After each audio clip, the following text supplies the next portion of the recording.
오늘 이 아침 우리에게 주시는 말씀은 요한계시록 12장 12절로부터 17절에 있는 말씀 공부하겠습니다.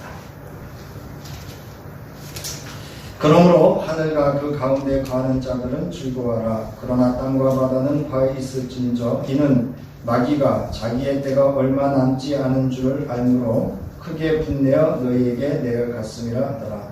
용이 자기가 땅으로 내쫓긴 것을 보고 남자를 낳은 여자를 박해하는지라.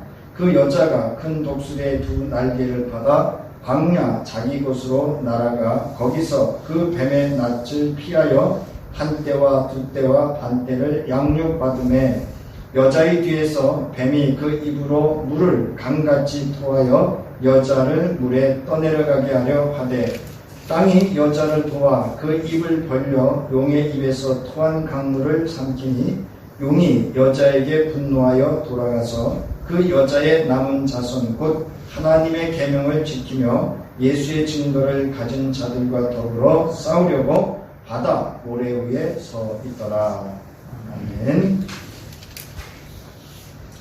오늘은 요한계시록 12장 14절로부터 15절의 말씀을 살펴보도록 하겠습니다.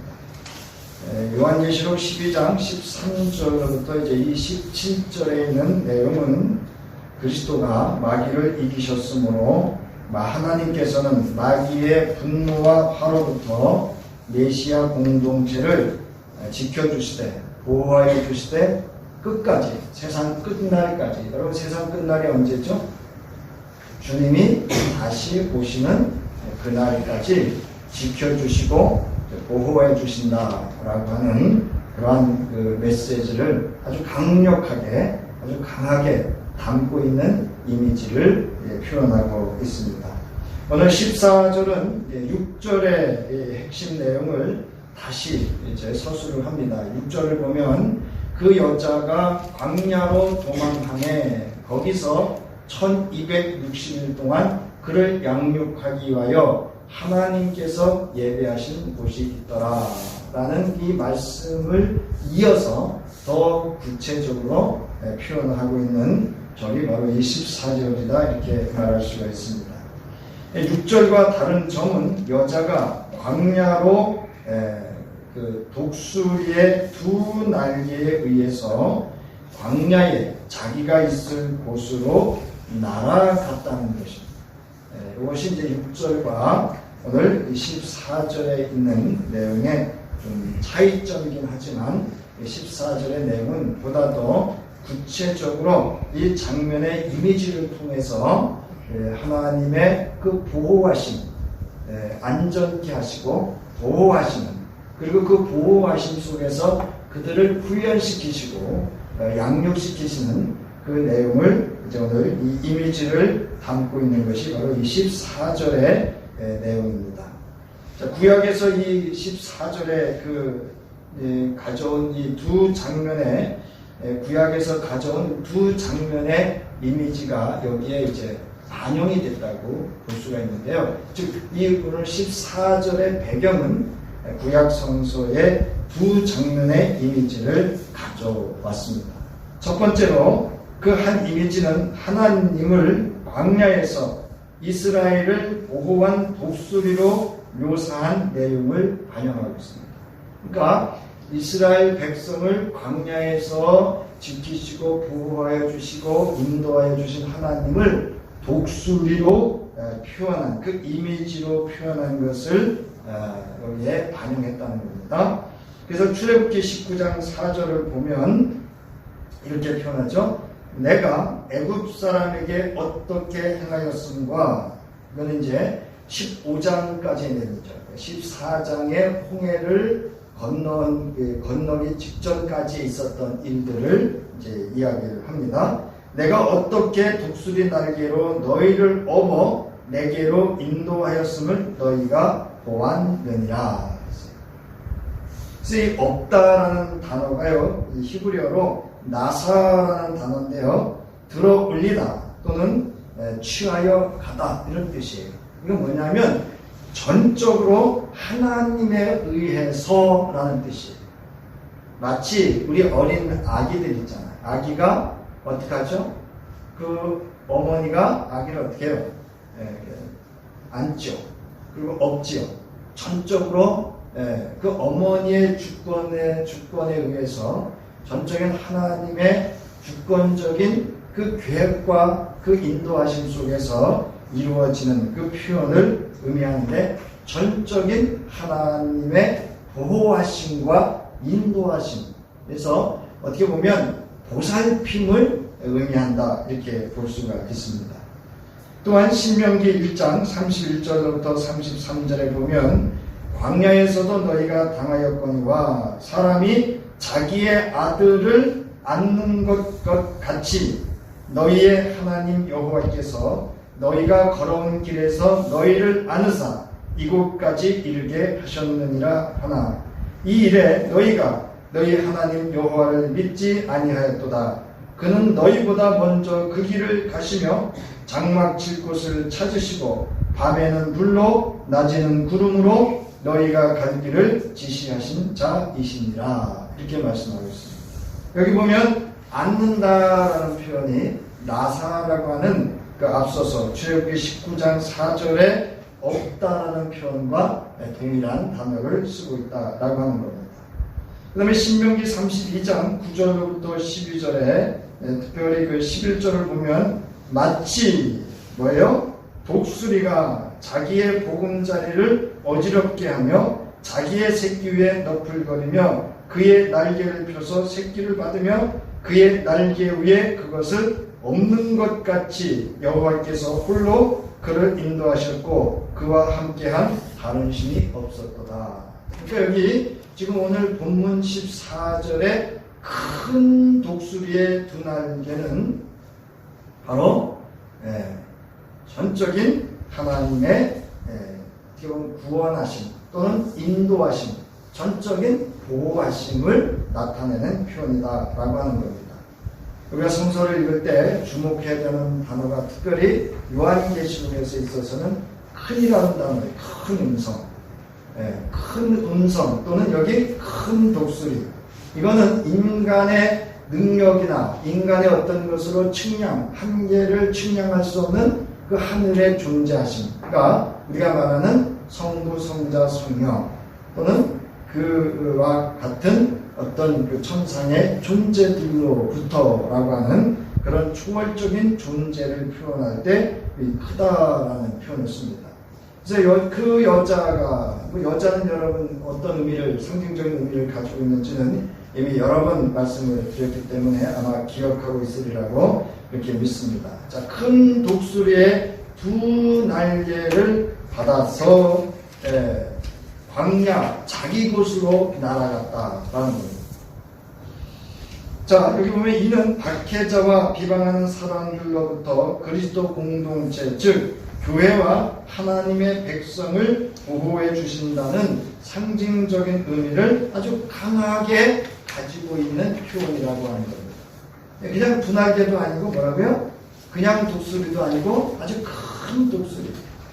이 세상에서 경험할 수 없는 그런 하나님의 전적인 그 보호하심 속에서 이루어지는 이 여자, 이 당시의 그리스도 공동체를 보호하시는 하나님의 그 환상, 이미지를 볼 수가 있습니다.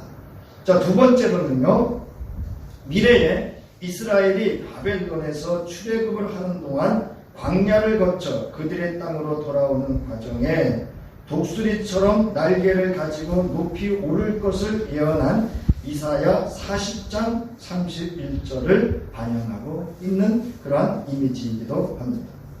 자, 이사야서 40장 28절부터 31절 우리 함께 천천히 말씀을 봉독하도록 하겠습니다. 시작. 너는 알지 못하였느냐? 듣지 못하였느냐? 영원하신 하나님 여호와 땅 끝까지 창조하신 이는 피곤하지 아니하시며 곤비하지 않으시며 명철이 한이 없으시며 피곤한 자에게는 능력을 주시며 무능한 자에게는 힘을 더하시나니 소년이라도 피곤하며 곤비하며 장정이라도 넘어지며 쓰러지되 오직 여호와를 앙망하는 자는 새 힘을 얻으리니 독수리가 날개치며 올라감 같을 것이요 다른 박질하여도 곤비하지 아니하겠고 걸어가도 피곤하지 아니하리로다. 할렐루야.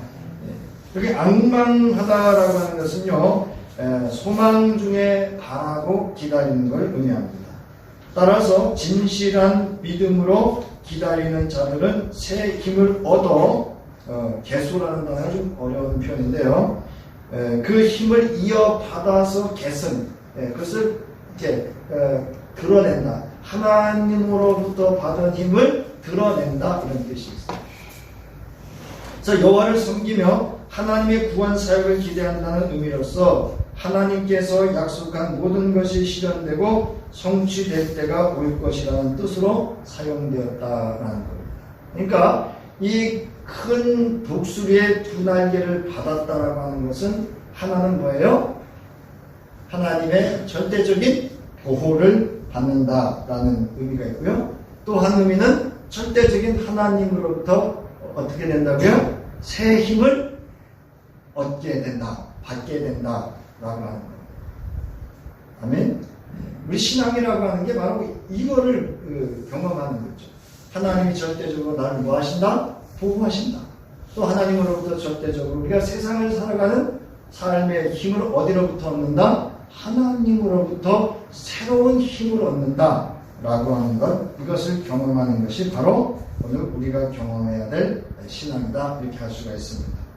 여기 곤비하다라는 단어는요, 야가라는 단어인데요, 피곤하고 실증나고 힘써 일함으로 피곤하고 실증을 나는 걸 말합니다.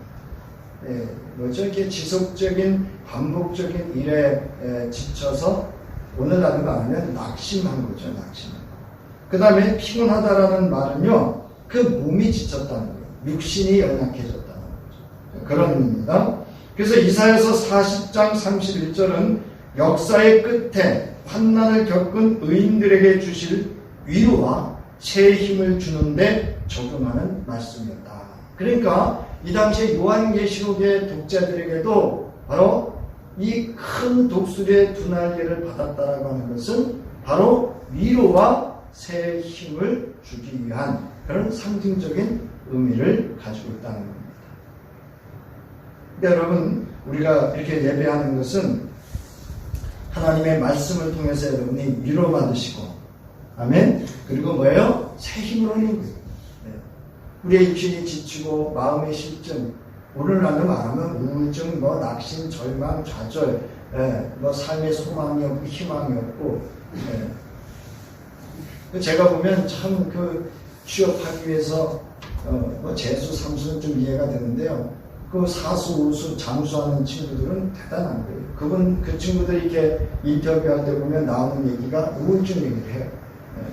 그걸 이겨내고 이제 취업에 도전하는 그런 모습들을 보는데, 바로 그런 것들을 이겨낼 수 있는 근원의 힘이 자기 의지, 자기의 어떤 실력이나 그게 아니라 철저히 하나님을 바라고 기대하는 것으로부터 받는 위로와 새 힘을 의미합니다. 그래서 여기 새 힘이라고 하는 단어를 보면은요, 새라는 단어, 새롭게 하다라는 단어는요, 갱신하다, 새롭게 하다. 그래서 갱신하다라는 것은요, 이미 있던 것을 고쳐 새롭게 한다, 이런 뜻이에요. 자, 우리도 예수 그리스도를 믿으면 뭐 한다고 그랬죠? 그런즉 너희가 예수 그리스도를 믿으면 뭐라 그랬어요? 너희는 새로운 뭐가 된다고요? 피조물이 된다. 바로 그걸 의미합니다. 새롭게 되었다. 이전 것은 지나가고 보라 새 것이 되었다라고 하는 그 새 것을 의미합니다. 그 다음에 힘이라는 단어는요, 능력이라는 것인데요, 여기서는 자신의 능력의 명확한 한계를 발견하고 하나님의 무한한 자원의 능력을 의지하고 새롭게 힘 있는 것을 말합니다. 여기 하나님의 무한한 자원의 능력입니다. 우리의 인생은 유한하잖아요. 우리의 자원이. 그러나 하나님으로부터 나오는 우리가 그 능력, 힘의 근원은 무한하다는 거죠. 그러니까 우리는 사실 무슨 일에든지 뭐 할 수 있어요? 새 힘을 얻어서 도전할 수 있습니다. 자, 이런 의미를 제가 사실 한 절 한 절 이렇게 다 해석을 해드리는 이유는 여러분이 지금까지 이 이사야서 40장 28절부터 31절의 말씀을 많이 듣고 여러분이 또 고백하고 묵상하고 나누던 말씀들이에요. 그러나 이런 깊은 의미들이 있다라고 하는 것을 한 번쯤 살피고 가는 것도 도움이 될까 싶어서 이렇게 말씀을 좀 살펴봤습니다. 그래서 이 큰 독수리의 두 날개를 받아 광야 자기 곳으로 날아갔다라는 겁니다. 그래서 자, 오늘 여러분 이 시대의 광야의 자기 곳, 우리가 성도들이 피할 곳은 어딜까요? 그것이 바로 상징적인 의미로 여러분 교회인 줄 믿으시기 바랍니다. 여기 광야의 자기 곳이라고 하는 건 하나님이 예비하신 곳 어디예요? 장막을 의미합니다. 이 광야에 이스라엘 백성들이 하나님께서 구름과 불기둥으로 임재하셨던 그 하나님의 임재하심, 그 처소, 예배의 처소, 하나님을 만나고 그 말씀을 듣고 지켜 행하는 모든 이스라엘 백성, 하나님의 백성이 지켜 행해야 될 모든 것의 근원이 됐던 바로 그곳, 하나님이 머무시는 장막입니다. 교회는 상징적인 의미예요. 상징적인 의미. 자, 하나님께서 이스라엘 백성들을 출애굽시키시고 광야로 인도한 것처럼 교회 공동체를 사탄의 공격으로부터 구속하시고, 구속이라고 하는 말은 지켜보호하시고 인도하신다는 의미를 내포하고 있습니다. 그런 이미지라는 거예요. 자, 이와 같이 하나님께서는 세상의 광야를 유리하는 동안 출애굽 가운데 있는 교회에게 새 힘을 공급하시고 양육하시는 하나님이시라는 거죠. 사실 오늘 우리도 다 유리하죠. 광야 같은 세상에서 우리가 다 유리하는 존재들이에요. 그러나 이제 교회라고 하는 이곳을 통해서 우리가 뭐예요? 양육받고 다시금 하나님의 구속과 인도하심을 확증하고 다시금 세상으로 흩어지는 중심의 역할을 하는 것이 교회다라고 이렇게 말씀을 드릴 수가 있습니다. 자, 14절에서 하나님께서는 자신의 백성을 자신에게 가까이 이끄셔서 그들이 고난 속에서도 살아남고 우상 숭배의 위협에서 보호받음을 보여줍니다. 이건 본문에 없는데 이거는 이 요한계시록 시대적인 배경입니다. 그러니까 요한계시록에서 이 요한계시록을 읽는 공동체 성도들에게 끊임없이 경계했던 게 바로 이런 내용입니다. 우상 숭배와 세상의 위협으로부터 박해로부터 믿음을 지켜내는 것을 그 배경으로 하고 있다라고 하는 것을 여러분이 꼭 여러분 요한계시록을 기억을 하고 있어야 됩니다.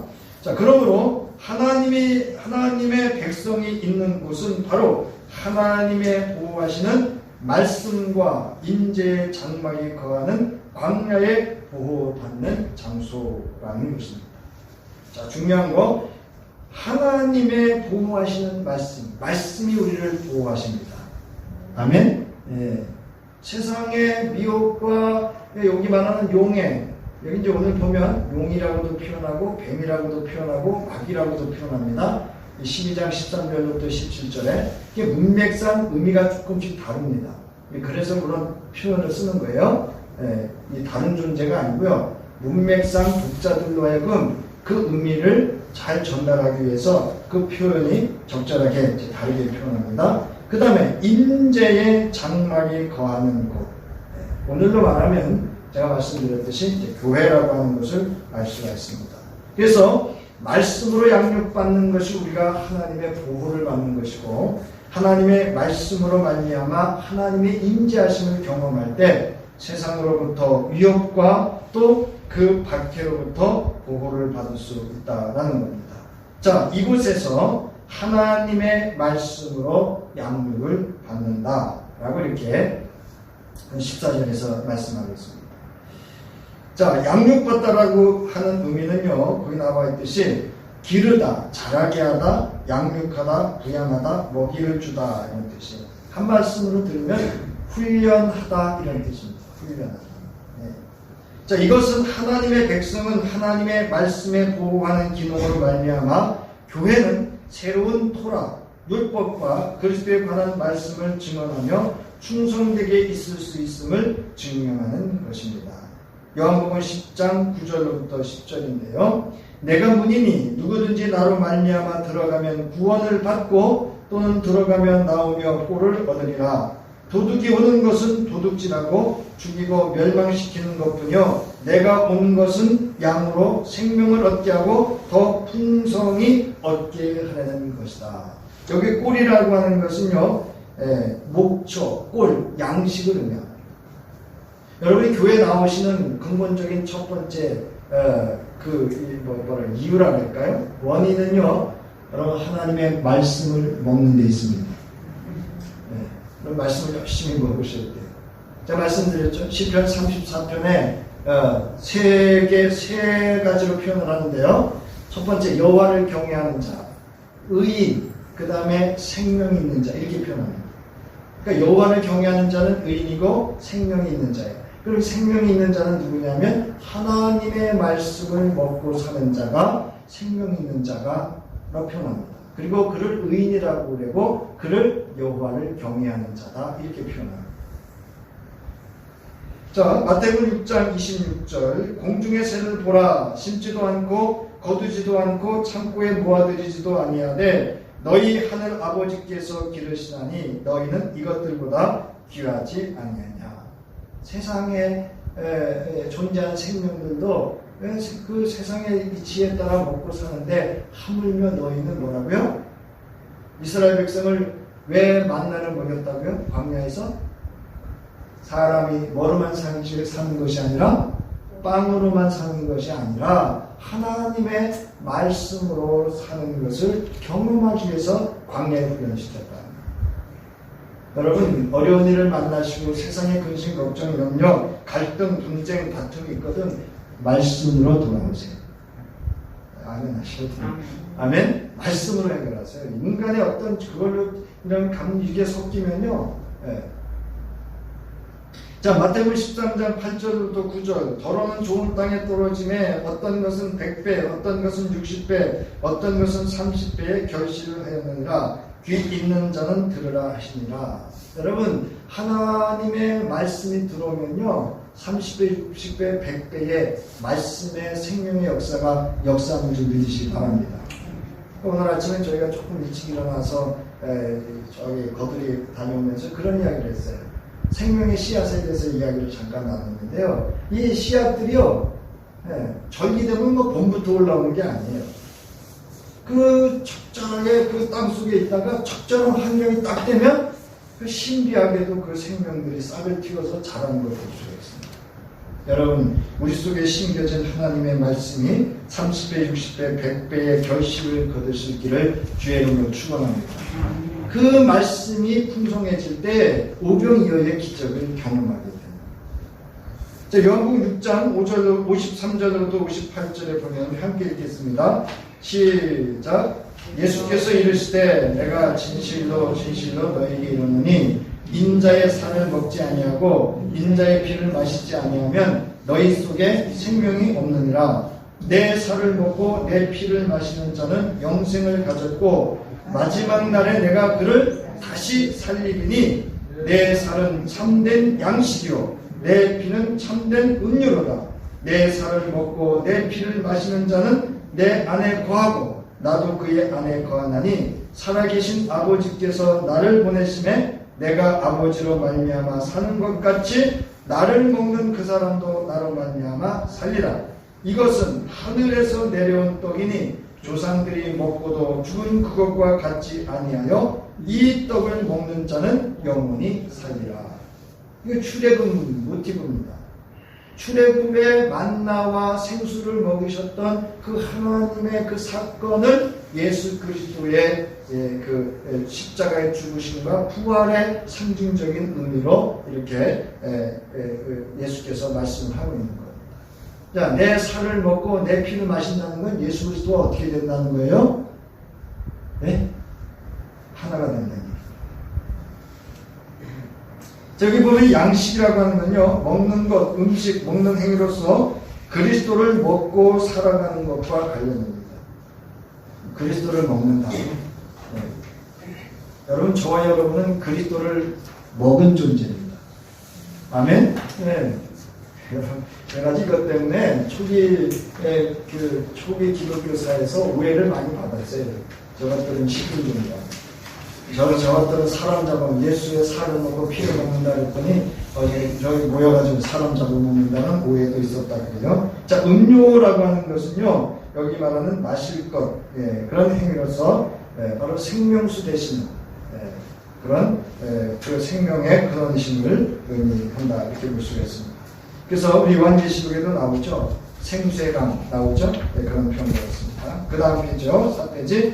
요한복음 6장 31절부터 58절은 그리스도 자신의 임재가 약속된 종말론적 만나의 첫 성취라고 말씀하십니다. 이처럼 하나님께서 예비하신 그곳 광야에서 그들을 지키시며 새 힘을 주실 이는 결국 약속된 종말론적 존재로 말씀이 육신이 되어 하늘의 생명의 양식으로 오신 만나 예수 그리스도이심을 증거하고 있습니다. 궁극적으로 교회라고 하는 것, 그 다음에 여자라고 하는 것, 이 모든 것들은 바로 예수 그리스도 안에서 그 말씀, 그러니까 예수 그리스도 안에서 보호받고 그 말씀으로 양육받음을, 그래야 그 믿음을 세상의 박해와 위협으로부터, 우상숭배로부터 지킬 수 있다라고 하는 것을 그 당시에 이 요한계시록 공동체들에게 증거하고 있는 그런 이미지다라는 겁니다. 자, 14절 시에서 이제 후반부죠. 여기 보면 고소로 나라가 거기서 그 뱀의 낯을 피하여, 자 13절에는 용이라고 했는데요, 여기는 뱀이라고 합니다. 뱀의 낯을 피하여 한 때와 두 때와 반 때를 양육받음에 이렇게 되어 있습니다.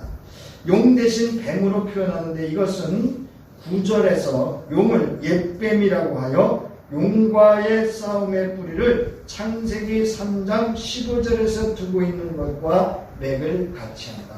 뭐냐면 언약 파괴죠. 하나님과의 언약을 파괴하는 것을 이제 그곳 예수 그리스도 안에서 회복할 수 있다라고 하는 새 언약의 성취도 암묵적으로 이렇게 대립시켜서 강조하고 있는 표현이다. 이렇게도 볼 수가 있습니다.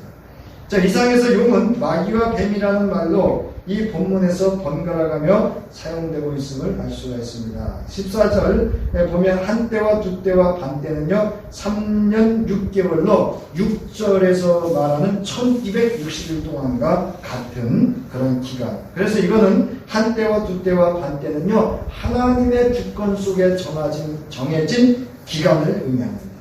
그래서 하나님의 주권성과 예수 그리스도의 다시 오시는 언약의 성취가 이루어지는 그날을 암묵적으로 표현함으로 성도들에게 위로를 주고 또 세상의 미혹과 박해로부터 오래 참음과 믿음으로 소망을 갖게 하는 기간이다라는 겁니다. 그러니까 여러분 한때 두때 반때 그러면 우리에게는 소망의 시간이에요. 소망의 기간입니다. 아멘. 이거는 그날이 있음을, 하나님의 주권적으로 정해진 그날이 있음을 말씀하시고 있는 그리스도인들에게는 절대적인 소망의 기간이다라는 겁니다. 자, 15절은요, 여자의 뒤에서 뱀이 그 입으로 물을 강같이 토하여 여자를 물에 떠내려가게 하려 하되라는 얘기인데요. 자, 15절의 말씀은 곧 아들 대신 그 아들을 낳은 여자를 쫓던 용이 드디어 그 여자에게 예상했던 공격을 가하기 시작합니다. 뱀이 교회를 박해하는 일은 뱀이 홍수로 여자를 떠내려가게 하려고 그의 입에서 물을 토하는 그림으로 재현하는 비유적인 그림입니다. 마귀가 여자를 공격하는 목적은 보세요. 교회를 없애고 교회를 자기 소유로 삼으려고 하는 데 있다는 거예요. 그리고 신천지가 이거 하죠? 저희 아버지께서 원주의 어느 교회를 갔어요. 너무 교회가 잘 돼요. 목사님 설교도 아주 깔끔하고 잘 하시는데 근데 뭔가 자꾸 이상한 거예요. 그 봤더니 교회를 위장한 신천지예요. 그러니까 교회를 집어삼킨 거예요. 그래서 교회를 이렇게 집어삼켜서 교회를 위장해서 그런 이 사탄의 역사를 이뤄가는 걸 볼 수가 있습니다. 자, 뱀은 여자의 뒤에서 공격하기 시작합니다. 이것이 사탄의 전략이라 할 수 있습니다. 여러분 앞에서 공격하지 않습니다. 사탄은 어디서 공격한다고요? 뒤에서 합니다. 이게 왜? 뒤에서 한다는 얘기는 뭐죠? 은밀하게 한다는 거. 그리고 치밀하게 한다는 거. 그리고 그 상대의 약점 내지는 맞잖아요. 교회를 뭐 그런 이야기 여러분 종종 들었을 겁니다. 어느 교회에 젊은이들이 그냥 뭐 몇 사람이 들어와서 열심히 주야로 그냥 헌신하고 봉사하다가 어느 날 담임 목사 내쫓고 교회 자기 걸로 만들고. 저 보세요. 뒤에서라는 것은 장소를 의미하고요. 토하다라는 것은요 던진다는 뜻입니다. 물에 떠내려간다는 얘기는요 강에 의해 휩쓸려 간 강물에 압도되다라는 그런 의미를 가지고 있습니다. 자, 물이 넘친다는 비유는 구약 성경에서 적어도 세 가지 사상을 가리킵니다. 첫 번째, 다음 페이지죠. 한 나라를 정복하려고 세력을 뻗치는 군대로 종종 이것은 하나님의 심판을 암시하기도 한다. 무슨 얘기냐면요. 세상의 그 세력, 군대가 마치 강물처럼 점령하기 위해서 밀려오지만 궁극적으로는 하나님의 심판으로 멸망하게 된다라는 그런 상징적인 의미로 구약에서 사용되었다는 겁니다. 그래서 다니엘서 11장 10절과 11장 40절에 보면은요, 거기 보세요. 그러나 그의 아들들이 전쟁을 준비하고 심히 많은 군대를 모아서 물이 넘친 같이 나올 것이며 그가 또 와서 남방왕의 견고한 성까지 칠 것이나 마지막 때에 남방왕이 그와 힘을 겨룰 것이나 북방왕이 병거와 마병과 안전 많은 배로 해오리 바람처럼 그에게로 마주와서 그 여러 나라에 침공하여 물이 넘친같이 지날 것이다. 두 번째로 하나님의 심판에 대한 언급으로 물이 사용되었습니다. 시편 30편 6절에 보면 이로 말미암아 모든 경건한 자는 주를 만날 기회를 얻어서 주께 기도할지라 진실로 홍수가 범람할지라도 그에게 미치지 못하리다. 여러분 홍수하면 생각나는 사건이죠? 무슨 사건이죠? 노아의 홍수의 사건. 그러니까 구약 성서에서 이 홍수라는 단어는 노아의 홍수 사건, 하나님의 심판 사건을 상징적으로 담고 있어서 믿지 않는 자에게는 심판이지만 하나님을 믿는 자에게는 구원이라고 하는 암묵적인 의미도 함께 들어져 있다는 겁니다. 자, 세 번째로는 원수에게 박해당하는 하나님의 백성과 그들을 구원하시는 하나님으로서의 이 물이 그 상징적인 의미로 사용되어졌다는 겁니다. 그래서 사무엘하 22장 1절부터 7절에 다윗이 드리는 기도 속에 보면 이렇게 얘기하죠. 그 사무엘하 22장 5절에 보면 사망의 물결이 나를 애우고 불의의 창수가 나를 두렵게 하였으며 수월의 줄이 나를 두르고 사망의 올무가 내게 이르렀도다. 내가 환난 중에서 여호와께 아뢰며 나의 하나님께 아뢰었더니 그가 그의 성전에서 내 귀에 들렸도다. 뭐냐면 하나님의 그 박해 가운데서 나는 구원을 얻었다라고 하는 겁니다.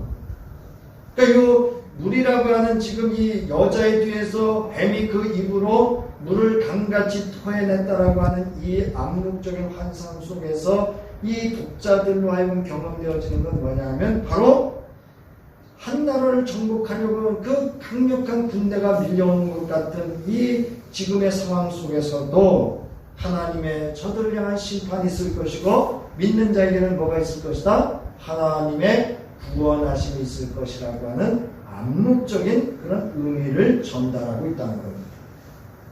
그러니까 여러분 우리가 사탄의 공격이 뭐 정말 물밀듯이 들려와도 궁극적으로 누가 승리하신다? 하나님이 승리케 하실 것이다 라고 하는 그런 메시지를 담고 있는 것이다 라는 겁니다. 자, 물이 넘친다는 표현은 쿰란에서도 속임을 동반한 박해를 가리키는 상징적인 표현이라는 거예요. 물이 넘친다라고 하는 것은 속임을 통해서 박해를 가하는 것을 또한 의미한다는 거예요. 쿰란 공동체는요, 이건 그 기원전 2세기에 유대교의 한파인 SNF파가 공동생활을 하면서 사회문서라고 해서 여기서 어떤 양치기 소녀가 베두인이죠. 거기서 그 성서를 발견하죠. 사회문서라고도 하고 쿰란 문서라고도 하는데 그래서 아주 중요한 성서를 이해하고 아주 중요한 문서로 이렇게 사용이 되어 있었죠.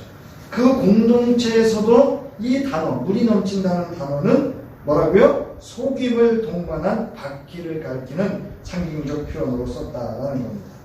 따라서 뱀의 입에서 나오는 홍수 이미지가 속임과 거짓 교훈으로서 교회를 멸하려는 뱀의 시도임을 묘사합니다. 뱀은 먼저 언약을 파괴해요. 어떻게? 속이고 거짓말을 통해서 그렇게 합니다. 자, 이 페이지 15절, 마귀가 자신의 본성에 맞게 온 땅을 속이려고 했듯이 계속해서 교회를 속이려 함을 드러내고 있습니다. 마태복음 24장 24절, 거짓 그리스도들과 거짓 선지자들이 일어나 큰 표적과 기사를 보여 할 수만 있으면 택하신 자들로 뭐 한다고요? 미혹하게 할 것이다. 언제요? 말세 때, 위험한 종말의 때예요. 지금 이때죠.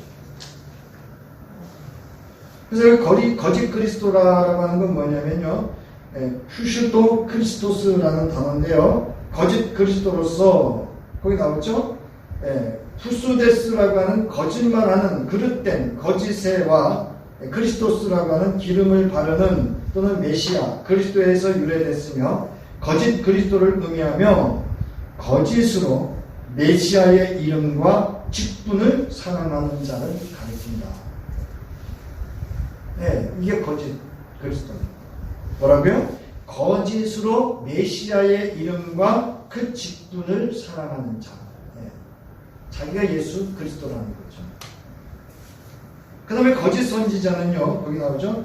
푸슈토 프로페테스라는 단어를 쓰는데요, 거짓 예언자, 즉 신적 영감을 받은 예언자 노릇을 하면서 신적 예언이라는 이름하에 거짓말을 행하는 자를 가리킵니다. 많죠? 있죠? 뭐 많다 그러면 제가 잘못 표현한 거고요. 있죠? 거짓 그리스도와 거짓 선지자가 있죠? 그래서 여러분, 영적 분별력이 참 필요한데요, 이것은 그냥 기도만 해서 오는 게 아니에요. 영적 분별력은 하나님의 말씀을 많이 아는 게 필요합니다. 자, 요한복음 13장 2절, 마귀가 벌써 시몬의 아들 가룟 유다의 마음에 예수를 팔려는 생각을 넣었더라. 저는요, 오늘 이 말씀을 확인하는 말씀을 살피다가 예수를 팔려는 생각을 넣었다라는 게 뭐냐면요, 바로 던졌다라는 얘기입니다. 그 15절에 보면 토하다라는 단어와 같은 단어를 씁니다. 그 다음에 고린도후서 11장 3절, 뱀이 그 관계로 하와를 미혹한 것 같이 너희 마음이 그리스도를 향하는 진실함과 깨끗함에서 떠나 붓게할까 두려워하노라. 관계라는 단어가요, 거기 나오죠. 교활한, 간교한, 부정한 이런 뜻이고요. 미혹하다라는 단어는요, 속이고 기만하고 사치하는 것으로서 창세기 3장과 관련된 타락에 관한 탐욕과 욕망의 결과인 미혹과 불순종의 원형으로 불순종의 죄를 짓도록 유혹하는 것을 의미합니다. 궁극적으로는 하나님의 말씀, 예수 그리스도의 가르침에 불순종하도록 하는 것이 바로 사탄의 전략이라는 거죠. 9절에 이어 마귀를 뱀이라고 반복적으로 언급하는 것은 이곳에서 속임의 활동을 강조하며 그 속임이 뱀이 토하여 낸 강으로 묘사한 비유의 초점을 더욱 확증하는 것입니다. 뱀이 말로 처음 여자를 속였듯이 그는 마지막 날에 여자를 말의 홍수로 속이려 할 겁니다. 교회도요, 말로 무너뜨린다는 거예요. 어떤 말이요? 거짓과 속임. 여기 말하는 관계, 그리고 미혹으로 교회를 무너뜨려요. 여러분, 교회를 뭐 돈으로 무너뜨리고 이러지 않는다는 거예요. 말로 무너뜨린다는 거예요. 자, 사탄의 하수인들은 거짓 교사들에게 타협하는 사람들로, 귀신들은 교회를 속이고 사망에 이르게 하려고 교회에 잔입합니다. 앞에 요한계시록 2장과 3장에서 요한이 편지를 쓰고 있는 7교회가 이미 마귀의 소금의 홍수, 거짓 고소, 유혹 및 박해를 경험하기 시작했음을 보여주고 있습니다. 그러니까 7교회를 왜 보여줬냐면 바로 이거예요. 사탄의 뒤에서 무너뜨리는 그 사건들을 이미 7교회를 통해서 보여주고 있다는 겁니다. 마지막 장요, 요한계시록 12장 이후 요한계시록의 나머지 부분에서도 짐승과 바벨론의 음녀, 또는 의해 자행되는 사탄의 박해와 속임의 문제에 초점이 맞춰지게 됩니다. 오늘 본문에서의 물은 구약 성서 출애굽의 나일강과 홍해, 다니엘서 9장 26절에서의 물은 구체적으로 박해와 속임을 정의하는데, 이 두 구약의 배경을 결합한 암시들과 본 15절은 그 맥을 같이 한다는 거죠. 그러니까 지금 요한계시록 안에서 말하는 그 짐승, 바벨론의 음녀라든가 또 다니엘서에서 표현하고 있는 그 물은 오늘 본문의 배경으로 반영이 되어 있다라고 하는 겁니다. 쭉 나와 있죠. 출애굽 1장 22절. 그러므로 바로가 그의 모든 백성에게 명령하여 이르되 아들이 태어나거든 너희는 그를 나일강에 던지고 딸이거든 살려두라 하였더라. 출애굽기 14장 21절. 모세가 바다 위로 손을 내밀매 여호와께서 큰 동풍이 밤새도록 바닷물을 물러가게 하시니 물이 갈라져 바다가 마른 땅이 되었다. 다니엘서 9장 26절. 예수도 이래 후에 기름 부음을 받은 자가 끊어져 없어질 것이며 장차 한 왕의 백성이 와서 그 성읍과 성소를 무너뜨리려니와 그의 마지막은 홍수에 휩쓸림 같을 것이며 또 끝까지 전쟁이 있으리니 황폐할 것이 작정되었다. 여러분, 이 무슨 얘기냐면 궁극적으로는 우리가 지는 것 같고 우리가 박해와 고통과 속임과 거짓에 의해서 우리가 무너질 것 같지만 그렇지 않다는 거예요. 결국은 누가 승리하신다? 예수 그리스도로 말미암아 믿음의 성도들, 교회가 승리할 것을 지금 말씀하고 있는 그런 환상을 선견자 요한을 통해서 증거하고 있는 내용이 바로 오늘 15절의 내용이라는 겁니다. 그러니까 여러분, 우리는 패배자로 살아서는 안 됩니다.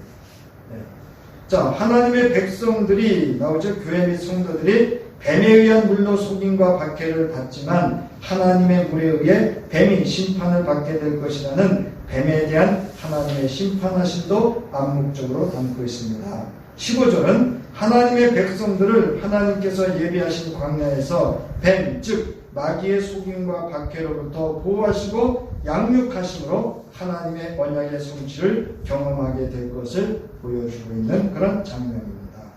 자, 큐티.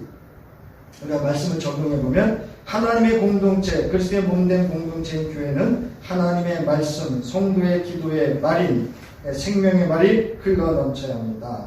무슨 말씀인지 아시죠? 교회 하면 하나님의 말씀과 성도의 기도의 말이 넘쳐야 됩니다. 아멘? 네. 교회 그러면 말씀이 넘쳐나고 성도의 기도의 말이 넘쳐나요. 그러지 않으면 교회는 사탄의 전략에 의해서 말에 의해서 무너진다는 거예요. 거짓과 악한 말이 넘치게 되면 결국 하나님의 심판을 받게 될 것입니다. 에베소서 4장 25절로부터 27절 함께 읽겠습니다. 시작. 그런즉 거짓을 버리고 각각 그 이웃과 더불어 참된 것을 말하라. 이는 우리가 서로 지체가 됨이라. 분을 내어도 죄를 짓지 말며 해가 지도록 분을 쫓지 말고 마귀에게 틈을 주지 말라. 말자라는 거야, 말. 말로 인해서 분쟁하지 말라. 여기 참된 것을 말하는 건 뭐죠? 말씀이에요, 말씀. 그리고 기도입니다. 자, 마태복음 10장 16절 읽고 오늘 말씀 마칠 텐데요. 제가 오늘 이 아침 말씀을 준비하면서 제게 이렇게 확 들어왔다 그러죠? 이 말씀으로 말씀을 맺어야 되겠다라고 제게 아주 이렇게 확증적으로 확실하게 경험되어진 말씀인데요. 우리가 이렇게 살아야 돼. 그래서 자, 제자들을 파송하시면서 주님이 하신 말씀입니다. 함께 있습니다. 시작. 보라, 내가 너희를 보냄이 양을 이리 가운데로 보낸 같도다. 그러므로 너희는 뭐같이 지혜롭고 뭐같이 순결하라고요? 뱀은 뭐를 알았던 사람? 존재예요. 말씀을 알았어요. 여러분, 말씀으로 지혜로워야 돼요. 그 다음에 비둘기같이 순결해야 돼요. 그 다음에 잠언서 9장 말씀입니다. 9장 10절 함께 읽겠습니다. 시작. 여호와를 경외하는 것이 지혜의 근본이요 거룩하신 자를 아는 것이 이 한 주 여호와를 경외하는 그 지혜, 거룩하신 자를 아는 그 명철로 여러분 승리자로 승리하는 삶 되시기를 주님의 이름으로 축원합니다.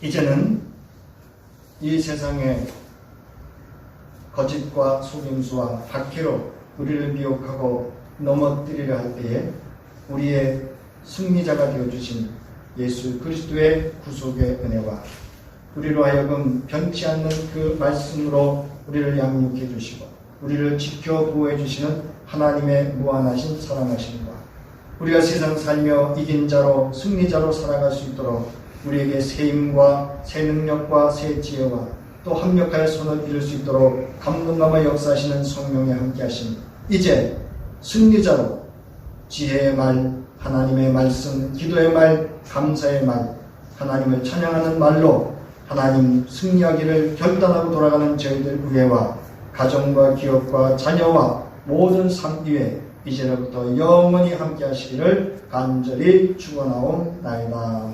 아멘.